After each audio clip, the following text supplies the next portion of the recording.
Sis, they raised you to wait. And now that you are maneuvering adulthood and trying to make decisions and trust your intuition, all that asking for permission is holding you back. Last week, I think I said something that hit a nerve in a good way. Because the permission that you've been waiting for, you're going to have to give it to yourself. Nobody is coming to tell you that you're ready and to give you permission to enter and to exit into rooms that you deserve to be in or that don't deserve you and it's time for you to exit, right? And the response that I received to that video in my Facebook DMs, in my IG DMs, and then I also have an email blog. And so I've had women, respond to the email, said some version of the same. Okay, Dr. Mack, I hear you, but I don't know how to do that. I don't know how to give myself permission because I've been asking for permission for so long. And so I sat and I reflected on all of these different comments that I received. And you're right. You didn't develop this on your own. You were taught to wait, to seek counsel from somebody else, and to ask for permission outside yourself. And so today I want to take this conversation back, all the way back. But if I'm going to go all the way back, I'm going to bring a friend. If I'm going to talk about childhood, then I'm going to bring my childhood friend. This is Lisa Michelle. Y'all remember Cabbage Patch Dolls? I have told this story about this Cabbage Patch doll. I will tell the story another day. But in this video, I want to talk about where, why, and how we were taught to wait and ask for permission. So I wanted to take you back. I want you to think about a little girl, and maybe she looks like you, or maybe she looks like me, and she is smart, she is capable, and she already knows things and feels things in her body that are true or become true. But early on, she learns that her knowing is not enough. That ultimately she's taught not to trust her intuitive self and to seek support and approval of someone else. So she begins to ensure that before she acts, before she speaks, before she steps forward, she needs to check. She needs to ask. She needs someone older or someone wiser or someone with more authority or power, whatever that looks like, to confirm what she already knows. She knows where she wants to go to school, but I'm going to defer to someone else. I know that this isn't where I should be, but I'm going to defer to somebody else. I know that this is the desire of my heart, but I'm going to defer to somebody else, right? And when she does that, when she waits, when she asks, when she defers, there is a reward that comes with that. She's called mature or respectful or obedient. She's wise beyond her years. She's an old soul, or she's considered a good girl for being obedient, for seeking permission from others before she acts, right? And so she learns that asking is safe. She learns that waiting is safe. She learns that to take a step back is safe, not to move forward, and especially not to move forward on her own call with her making the decision, right? And the thing is that little girl takes all of that into her adolescence. She takes it into her education. She takes it into her career. She takes it into her relationships. She takes it into every room that she's ever stood in the doorway of, waiting for someone telling her that she could enter. And that little girl grew up. And that little girl is still asking. And maybe that little girl was you. And maybe that little girl was me. Hello, all. If you're new to me, my name is Dr. Sherelle MacArthur. I'm an educational researcher, a wellness and life coach to Black women, a speaker, an author, a mommy, and like you, I am in transition. I am transitioning and pivoting in my own life and career and pathways. And so what we're doing is becoming together. And here's what I want you to understand about permission seeking. We talk about people pleasing. I don't know how much we talk about permission seeking, right? Permission seeking behaviors. But what I want you to understand is that they did not start with you. That's first. It was installed within us. And for Black women specifically, it was installed at multiple levels simultaneously. And one level is our childhood socialization. And so from the time we were little girls, many of us were socialized into compliance. We were taught to be agreeable, not to take up too much space, to ask before we acted, to be seen and not heard, to wait our turn, to be grateful for whatever room we were allowed into. Does that resonate with anybody? If it resonates, wherever you are, drop in the comments, ooh, Dr. Mack, you're talking to me. And this is not unique to Black girls, right? This idea of being conditioned and trained and disciplined and rewarded into compliance is not unique to Black girls. So I had a subscriber last week who's an Indigenous woman who is also becoming. And she dropped in my comments that she isn't Black, but the message resonates with her. And I appreciate her for saying that. My message about becoming is for anybody who finds themselves in life's transitions. You don't have to be Black or woman to be transitioning, to be pivoting, to be in a place of uncertainty, and for this message to resonate. So if that's you, come on in, sit down, pull up a seat, pull out your journal, take notes. Feel free to, drop how it resonates with you in the comments. However, I will say this, that I will always center Black women, our experiences, our histories, our ways of being and knowing in this space. Black women will never be left or right of center for me on any of my platforms. Does that mean that you can't learn from it? Absolutely not. Obviously you can, but I'm never going to put Black women on the back burner, because it's the life that I know as a Black woman. It's the life that I know as a wellness and life coach to Black women. Okay.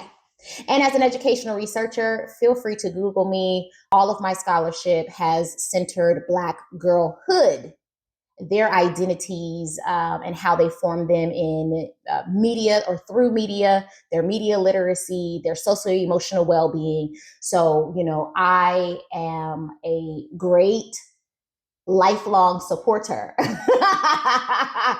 of Black women and girls, right? That is my heart's work. That is what I was called to do.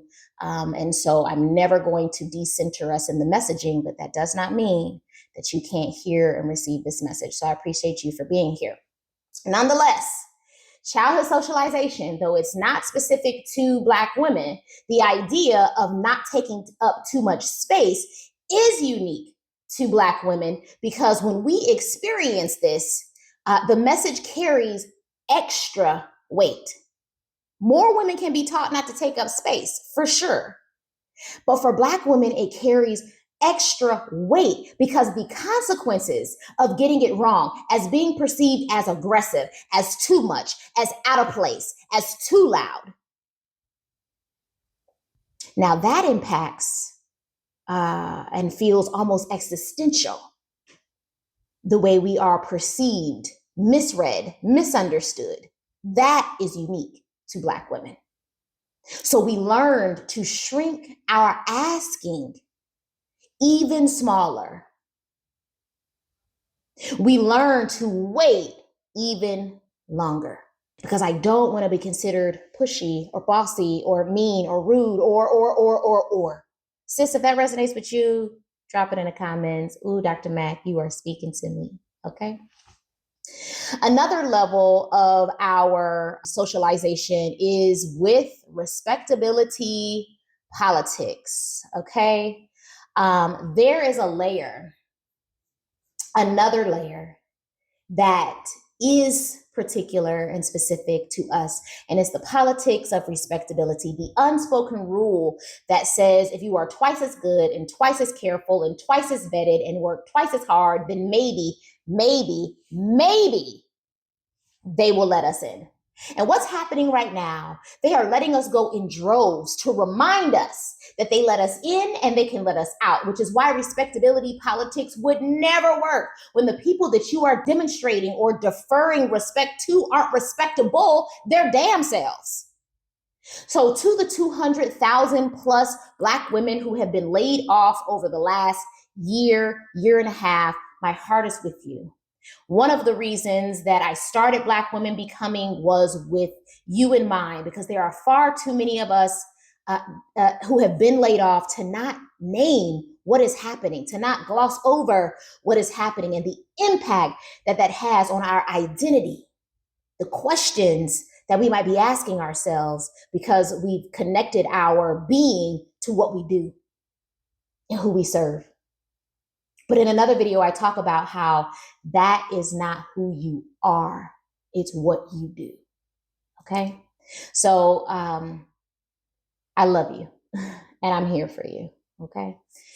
And if there are topics that you want or need me to cover, webinars you need me to create, or healing circles you want me to start, you want us to get on virtually and just be together and breathe together, I am more than willing to do that. You can also drop that in the comments or message me on Facebook or Instagram. And if you're in my email list, you could always email me back from all of those emails. I make it that way. Okay. And so because of this, our permission seeking behaviors became a survival strategy, not just emotionally, but professionally and socially and institutionally, because we were told explicitly and implicitly that our advancement depended on someone else's approval, that our presence in certain spaces required someone else's sponsorship, that our ideas needed someone else's voice to be taken seriously. And we did not make this up. The system taught us this, and the system in many ways reinforced it, right? So we have childhood socialization as a space that installed in us this permission seeking. We have respectability politics. And today, as I round out this video, I also want to talk about the institutions that rewarded us for seeking approval. Because we learned it through childhood. We took it into our adolescence, into our careers, into our education, into our relationships. We learned to be, work twice as hard. You got to be twice as good to go less far, right? And then these institutions rewarded us for it. We entered into these schools and these workplaces and these churches and these organizations that reinforce every bit of what we had been taught through our childhood, every bit of what we had been taught with this respectability, right?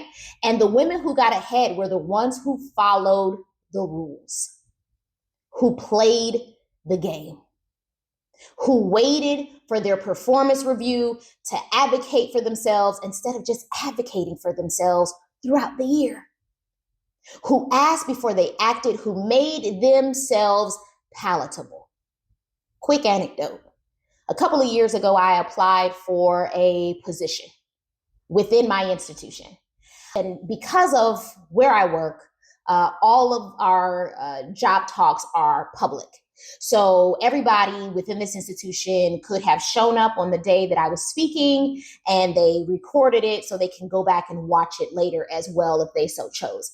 And the response that I got to my interview or my job talk was overwhelming for me. There were people in my institution who I did not know who were emailing me saying, "We would be lucky to have you in this position. Oh my God, you spoke about this, and these are the types of things that, would really move us forward as an institution." I was receiving all of these emails like, wow, this is overwhelming. How many people showed up? How many people tuned in? And how many people said, "We need you here. You are right for this position." And it emboldened me and made me feel like, oh, I'm a shoo-in. And then I didn't get the job, right? No worries, because I'd already told God, if this is for me, it will be mine. If it's not, I want to have a piece about it. I did not get the position, story for another day. And a year and a half later, I was in a meeting, and a sister who had been promoted, not to that position, to a totally different position, she said in the meeting, she said, Sherelle, it's not that you weren't qualified or perfectly capable and able of doing the job. You were a great candidate for it. She said, but they knew that you would not go along to get along. So here I have a body and a bevy of people who say, you're perfect for this. Oh my God, you're wonderful. And here I had this Black woman confirm for me what I thought could be the issue a year and a half later. It's not that you couldn't do it. They knew that you could do the job, but they also needed you to be willing to bend the knee. And they knew that you weren't that type of person.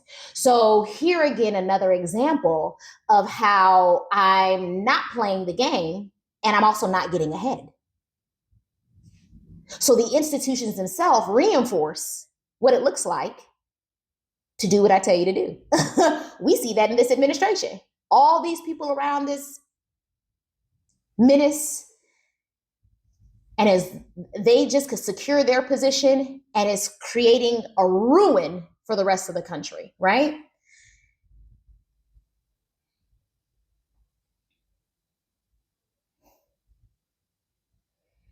And so that pattern deepens in some people. The permission seeking that started in childhood becomes a professional habit, right? A relational habit, a spiritual habit. We started asking permission for things that had nothing to do with anyone else. We started asking permission for our joy. We started asking for permission for our rest. We started asking for permission to become. We started outsourcing our own becoming. And I want to be careful here because I'm not here to shame the women or the people who taught us this. I'm not here to shame our mothers, our grandmothers, our aunties, our mentors. They taught us what kept them safe. They taught us what they knew. And in many cases, they were right. Caution was survival. But I also know this, we are living in a different moment. And some of us are using survival strategies in seasons that are calling for something very different. We are using a shield in a room where armor isn't necessary. Sometimes when you're trying to survive, there are a body of resources or tools, strategies that we employ. But now when it's time to thrive, all those tools are weighing us down. And this is where I think some of us get stuck. We're holding on to things that were necessary at one point, but are no longer necessary if we need to lighten our load to move forward. So we're dragging our way through like, oh, why are things so challenging or hard? The world is hard enough. It's okay for us to lighten our load. It's okay for us to experience joy. It's okay for us to rest. It's okay to say that this is who I was, but it no longer aligns with where I'm going. So I need to allow these things, these parts of my identity, these habits, patterns, ways of being and knowing to rest here so I can move forward. So I want to leave you with a few questions because I am an educator. I want to give you a little love work, right? Until you see me again next week, I want to give you some things to reflect on. And if you don't want to reflect on them, don't reflect on them. Right? This ain't no homework assignment. I'm not gonna give you a grade. I'm not gonna come in the comments and be A plus, C minus. That's not how it's gonna go. But I do know that sometimes when people are messaging me, they're asking me questions. And so I like to leave some reflection that enables you to think on your own. Okay, so question 1. Where did you first learn that you needed permission? And what room were you in? And who was in it with you? Right? So, maybe your answer to that question is, I first learned that I needed permission, from my grandmother. And this is what that looked like. Even if she never said the words out loud explicitly, implicitly, when we would go to certain spaces, this is how she taught me to maneuver said spaces, right? Second question is, what messages did you receive, spoken or unspoken, like grandma, about what happened to women who didn't ask first? Because that becomes a model, right? Third question, And here's the one that I'd like for you to sit with the longest. What would it mean to trust yourself the way that you were taught to trust everyone else? What would it mean to trust yourself the way that you were taught to trust everyone else? Okay. Next week, I don't know if Lisa will be with me, but I am going to take this conversation about permission seeking further, because once we understand where our need and desire, it's not even usually a desire, right? It's just what we tend to do. It's a habit, a pattern. So once we understand where it came from, we also need to sit with the reckoning of what it costs us to continue to wait. And that's what my DMs have been about. I don't know how to do it, but this is what it's costing me. It is costing you. And so next week, I want to talk about what is the cost of waiting and not trusting ourselves and not trusting our own intuition, our intuitive self, right? Because that's the God in us. And I think it's a conversation that some of us have been avoiding. Before you go, I want to hear from you. Drop in the comments anything you want me to cover and share as we are on this journey together, okay? Because this idea of Black women becoming is for us to grow, to develop, to unlearn, to learn, to redefine ourselves on our own terms together.